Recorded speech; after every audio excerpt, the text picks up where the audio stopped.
Dusta sejarah, hoaks yang beredar di masa lalu. Sepanjang sejarah umat manusia, informasi tidak hanya digunakan sebagai alat untuk mencerdaskan dan membimbing, tetapi juga sebagai senjata untuk mengontrol, menyesatkan, dan memanipulasi. Sebelum era digital, bahkan sebelum ditemukannya mesin cetak, informasi seringkali disebarkan secara lisan atau melalui manuskrip terbatas yang hanya bisa diakses oleh kelompok elit. Dalam kondisi ini, dusta atau hoaks menjadi sangat efektif. Ia menyusup dalam narasi sejarah dan membentuk persepsi kolektif masyarakat hingga bertahan berabad-abad lamanya. Narasi ini menyelami kisah-kisah kebohongan besar yang tercatat dalam sejarah dunia. Tidak sekadar menelusuri kebohongan itu sendiri, tetapi juga mengupas bagaimana hoaks itu terbentuk, siapa yang diuntungkan, serta bagaimana dampaknya terhadap masyarakat luas dan keturunan mereka.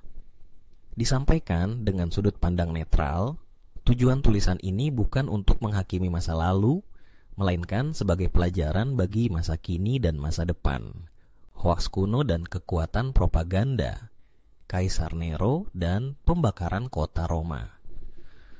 Salah satu kisah paling terkenal tentang distorsi sejarah terjadi di Roma kuno. Pada tahun 64 Masehi, terjadi kebakaran hebat yang meluluh lantakan 2/3 kota Roma. Dalam sejarah populer, Kaisar Nero dituduh sebagai dalang pembakaran tersebut. Legenda bahkan menyebut ia bermain kecapi dan menyanyikan puisi saat kota terbakar. Namun, sejarawan modern mempertanyakan validitas narasi ini. Beberapa dokumen sejarah mengindikasikan bahwa Nero justru membantu korban dan menginstruksikan pembangunan kembali kota dengan perencanaan yang lebih baik. Ia juga membuka istananya untuk menampung para korban. Dugaan muncul bahwa cerita negatif tentang Nero adalah bagian dari propaganda yang disebarkan oleh lawan politiknya dan diturunkan dari generasi ke generasi hingga menjadi kebenaran sejarah. Protokol para tetua Zion. Di awal abad ke-20, sebuah dokumen palsu berjudul Protokol para tetua Zion menyebar luas di Eropa dan Timur Tengah. Dokumen ini mengklaim bahwa ada konspirasi global oleh kaum Yahudi untuk menguasai dunia. Banyak pihak, termasuk pemerintah, menggunakannya untuk menyebarkan kebencian antisemit. Setelah penyelidikan mendalam, dokumen ini terbukti sebagai hoaks yang dibuat oleh polisi rahasia Tsar Rusia. Meski sudah dibongkar sebagai kebohongan, protokol tersebut tetap digunakan oleh berbagai kelompok ekstrem untuk membenarkan diskriminasi dan kekerasan, termasuk genosida yang dilakukan oleh Nazi di Jerman. Hoaks dalam dunia politik dan perang. Perang Dunia Pilwa dan propaganda Inggris. Selama Perang Dunia Pertama, pemerintah Inggris meluncurkan kampanye propaganda besar-besaran. Salah satu narasi paling mencolok adalah tuduhan bahwa tentara Jerman memotong tangan anak-anak Belgia dan memperkosa wanita secara sistematis. Media Inggris memuat kisah ini secara luas, yang memicu kemarahan publik dan meningkatkan dukungan untuk perang. Namun setelah perang usai, banyak dari tuduhan ini terbukti tidak berdasar. Pemerintah Inggris sendiri akhirnya mengakui bahwa sebagian cerita tersebut adalah bagian dari propaganda untuk membangkitkan semangat patriotisme.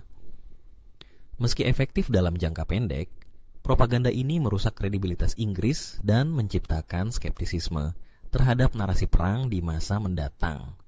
Invasi Irak dan senjata pemusnah massal. Pada tahun 2003, Amerika Serikat dan sekutunya melancarkan invasi ke Irak dengan alasan bahwa pemerintahan Saddam Hussein menyimpan senjata pemusnah massal. Alasan ini dikampanyekan secara luas oleh media dan dijadikan landasan moral untuk menjatuhkan rezim Saddam.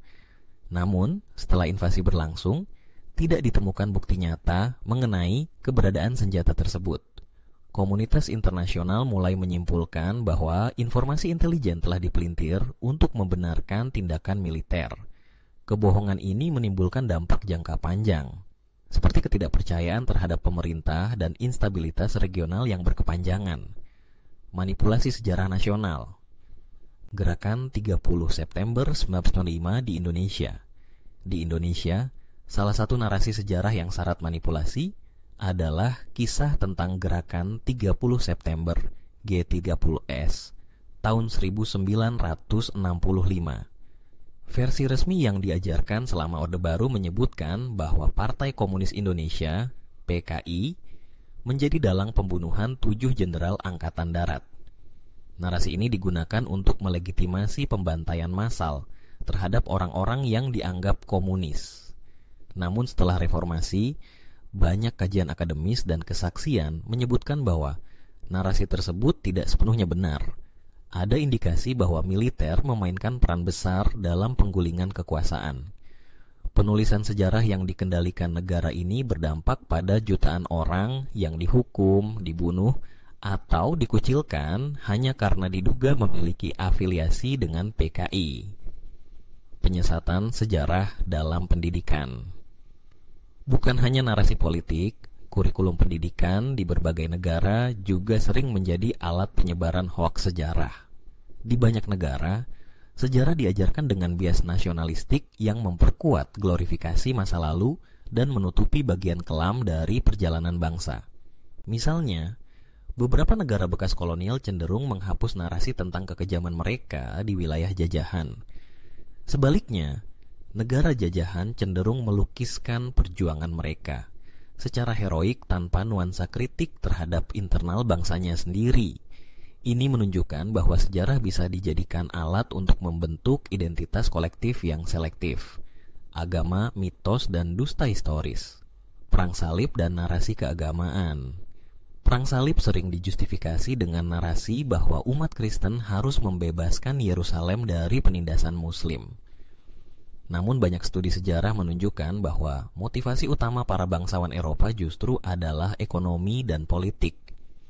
Narasi religius hanya menjadi bahan bakar emosi untuk mendapatkan dukungan rakyat, penganiayaan ilmuwan oleh gereja. Galileo Galilei dijatuhi hukuman oleh gereja Katolik karena menyuarakan teori heliosentris yang menyatakan bahwa bumi mengelilingi matahari. Gereja menuduhnya sesat karena bertentangan dengan interpretasi literal Alkitab. Namun, kini teori tersebut diakui sebagai bagian penting dari ilmu pengetahuan modern. Penolakan terhadap sains ini merupakan bagian dari hoaks struktural, di mana kebenaran disembunyikan demi menjaga otoritas institusi. Pelajaran dari dusta sejarah, psikologi massa, dan kecenderungan percaya hoaks. Mengapa hoaks begitu mudah dipercaya? Salah satu penjelasan adalah kecenderungan manusia untuk mempercayai informasi yang sesuai dengan keyakinan mereka, confirmation bias. Dalam situasi sosial politik yang tegang, masyarakat cenderung menerima narasi yang memperkuat perasaan mereka, walaupun tidak faktual. Dampak jangka panjang. Hoaks sejarah bukan hanya berdampak saat itu juga, tetapi meninggalkan jejak panjang dalam ingatan kolektif bangsa. Ia bisa menciptakan trauma, perpecahan, atau bahkan diskriminasi antar kelompok. Oleh karena itu, upaya pelurusan sejarah sangat penting, bukan untuk membuka luka lama, tetapi untuk membangun masa depan yang lebih adil. Sejarah adalah cermin masa lalu. Namun jika cermin itu dipenuhi kabut kebohongan, maka refleksi yang dihasilkan akan menyesatkan. Dusta sejarah bukan sekadar masalah moral, tetapi juga persoalan identitas, keadilan, dan kemanusiaan. Dalam era informasi saat ini, tugas kita adalah terus menggali kebenaran, membedah narasi, dan membangun pemahaman sejarah yang jujur dan bertanggung jawab.